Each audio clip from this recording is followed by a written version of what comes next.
Glory to Jesus. தேவன் தாமே உங்களை இந்த காலை வேளையில் ஆசீர்வதிப்பாராக. வாய்ஸ் ஆஃப் குட் ஷெப்பர்ட் மூலம் தேவனுடைய வார்த்தையை நாம் கவனிக்கலாம். அதுக்கு முன்னாடி நான் கதையை சொல்லிவிட்டு பிறகு வசனத்தை நான் சொல்கிறேன். ஒரு ஊரில் ஒரு 3 வாலிப பசங்க நடந்துட்டு போயிட்டே இருக்காங்க. நடந்துட்டு போயிட்டே இருக்கும்போது திடீர்னு என்ன ஆயிடுச்சு, மழை வந்துருச்சு. நல்ல மழை வருது. அவங்க ஒதுங்கிறதுக்கு இடம் பார்க்குறாங்க. பார்க்கும்போது ஒரு பழஞ்ச ஒரு மண்டபம் இருக்குது. அந்த மண்டபத்தில் போயிட்டு 3 பேர் என்ன பண்ணுறாங்க, உள்ளே போயிட்டாங்க.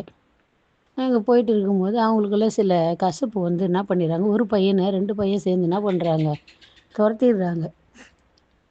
பிடிச்சி அவங்க உள்ளே வர மறுபடியும் துரத்துறாங்க, உள்ளே வராங்க மறுபடியும் துரத்துறானுங்க.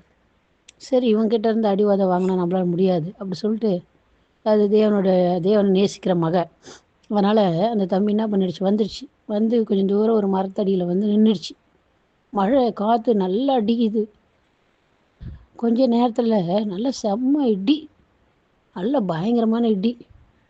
அந்த மரத்தாண்ட அந்த தம்பி போய் என்ன பண்ணிடுச்சு, தங்கிடுச்சு. திரும்பி பார்க்குது, நம்ம ஃப்ரெண்ட்ஸுங்க எப்படி இருக்காங்க அப்படின்னு திரும்பி பார்த்தா நல்ல ஒரு இடி சவுண்டு கேட்டு அந்த மண்டபத்தில் விழுந்து அந்த 2 பிள்ளைங்களுடைய சத்தம் அந்த தம்பி காதில் கேட்குது. ஐயோ என்னை காப்பாற்று அப்படின்ற ஒரு சத்தம் கேட்குது.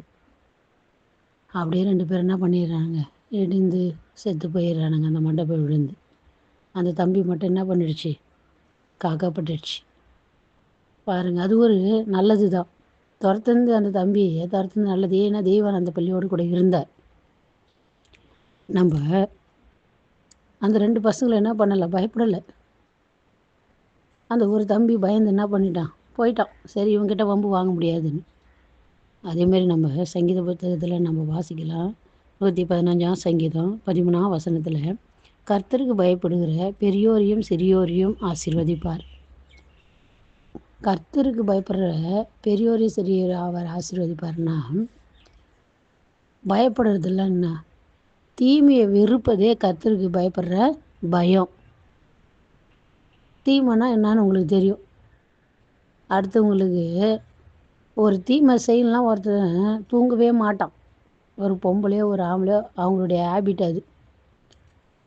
ஒரு சிலர் இருக்கிறாங்க, அவங்களுக்கு நன்மை செய்யலாம் வந்து தூங்கவே மாட்டாங்க, இப்படி இருக்கிறாங்க. ஆனால் கர்த்தருக்கு பயப்படுறேன்னா தீமை செய்யறது என்ன பண்ணணும், நிறுத்தணும். அப்படின்னா அந்த தம்பிங்க பாருங்கள், 2 தம்பிங்க, ஒரு தம்பிக்கு என்ன பண்ணாங்க, தீமை செஞ்சாங்க. ஆனால் தேவன் அந்த தம்பியோடு இருந்ததுனால அது ஒரு நன்மையாக முடிஞ்சிச்சு. இன்றைக்கி உன் வீட்டில் மாமியார் திருத்தலாம், மாமனார் திருத்தலாம், வீட்டுக்காரர் திருத்தலாம், வேலை ஸ்தலத்தில் திருத்தலாம், ஸ்கூலில் ஃப்ரெண்ட்ஸுங்க திருத்தலாம், சபையில் ஊழியக்காரர் திருத்தலாம், விசுவாசிங்க திருத்தலாம், ஊழியக்காரர், இப்படி நிறைய சொல்லிகிட்டே போகலாம். வேத வசனத்தில் அப்படி நிறைய பேர் வாழ்ந்துருக்காங்க. திருத்தினவங்களாம் ஆசீர்வாதமாக இருந்தாங்க. திருத்தி விட்டவங்க பாருங்கள், அவங்க ஆசீர்வாதமாக இருந்ததில்லை. வேத புத்தகத்துலேயும் சரி, உலகத்துலேயும் பார்க்கும்போது சரியாக அவங்க இருந்தது கிடையாதுங்க. ஏன்னா அவங்க மனசாப்பட்டு வெளியே போகிறாங்க. ஆனால் இப்படிப்பட்ட தீமைகள் நமக்குள்ளே என்ன பண்ணக்கூடாது, வரக்கூடாது. தீமையை வெறுக்கணும். அப்போ தான் கர்த்தருக்கு பயப்படுற பயம் இருக்கும். பயம்னா என்ன தெரியுமா, பயப்படுதல். கர்த்தருக்கு பயப்படுதல் ஞானத்தின் ஆரம்பம். கர்த்தருக்கு நீ பயந்துன்னா உனக்கு ஞானத்தை தருவார், செல்வத்தை தருவார், மற்ற எல்லாத்தையும் உனக்கு ஒழுக்கத்தையும் கர்த்தர் கற்றுக் கொடுப்பாருங்க. இன்றைக்கி நம்ம குடும்பத்தில் இப்படி நம்மளை நிறைய பேர் நம்மளை வேணாம் ஒதுக்கி விட்டுருவாங்க, தரத்தையும் விட்டுடுவாங்க. நீ அதை பற்றி கவலைப்படாத. கர்த்தருக்குள்ளே என்ன பண்ண, நீ என்ன பண்ணு, தைரியமாயிரு. கர்த்தருக்கு பயப்படுற பயத்தோடு நீ உன் பிள்ளைங்களை வாழுங்க. உனக்கு கஞ்சி இல்லையா, சாப்பாடு இல்லையா, உடை இல்லையா, கர்த்தருக்கு மட்டும் பயந்துரு. தீமையை வெறுத்து கர்த்தருக்கு பயப்படு. அதான் ஞானம். அது உன் பிள்ளைங்களுக்கு கற்றுக்கொடு. யார் இதை கேட்குற எல்லா சகோதரிகளுக்கும் தான் சொல்கிறேன், கர்த்தருக்கு பயப்படு.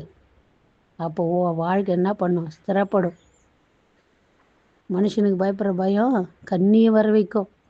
கண்ணின்னா என்ன, வேடை வந்து என்ன பண்ணுவோம், வலை போடுவான், அதுதான் கண்ணி. அதில் போய் மாட்டிச்சுன்னா குருவியோ கொக்கோ, அது அவ்வளோதான், செத்து போயிடும். அது போகிறது தான் மனுஷனுக்கு நீ பயப்பட்டினா கண்ணி தான் வரும். கர்த்தருக்கு பயப்படுற சிறியோரையும் பெரியோரையும் அவர் ஆசீர்வதிப்பார். நம்ம ஜெபிக்கலாமா? எங்களை அதிகமாக நேசிக்கிற எங்கள் அன்பின் தகப்பனே, சொல்லப்பட்ட வேத வசன பிரகாரம் மனுஷனுக்கு பயப்படாதபடிக்கு ஆண்டவரே, அநேக பிள்ளைங்கள் ஆண்டவரே இசப்பா வெறுத்து ஒதுக்கப்பட்ட நிலையில் இருக்கலாம்ப்பா. ஆண்டவரே, இதை கேட்குற பிள்ளைகள் கர்த்தருக்கு பயப்படுற ஆண்டவரே, பெரியோர்களை சிறியோர்களை நீ ஆசீர்வதிப்பேன்னு சொல்லியிருக்கிறீங்க ஆண்டவரே. பெரியோர்கள் கர்த்தருக்கு பயப்படட்டும் ஆண்டவரே. பெரியோர்கள் பயந்தாதான் பிள்ளைகளை நல் வழியில் நடத்த முடியும் ஆண்டவரே. ஏசப்பா, அந்த வாலிப வயசில் ஆண்டவரே கர்த்தருக்கு பயப்படுற பயம் இருக்கட்டும். ஞானத்தை தருவீங்க ஆண்டவரே. எதிர்கால வாழ்க்கை ஆசீர்வதிப்பீங்க ஆண்டவரே. ஏசப்பா, அந்த பிள்ளைகளை எல்லாம் மனதார அந்த கால வேலையிலே வாழ்த்தி நான் மனதார ஆசீர்வதிக்கிறேன். உம்முடைய ஆசீர்வாதம் இந்த பிள்ளைகளோட இருக்கட்டும். எல்லா தீங்குக்கு இயேசு விலகி காத்தருவீராக என்று ஆண்டவரே, பிதா குமார பரிசுத்த நாமத்திலே மீண்டும் ஒரு விசை ஆசீர்வதிக்கிறேன் நல்ல பிதாவே. ஆமேன். God bless you. கர்த்தர் உங்களை ஆசீர்வதிப்பாராக. ஆமேன்.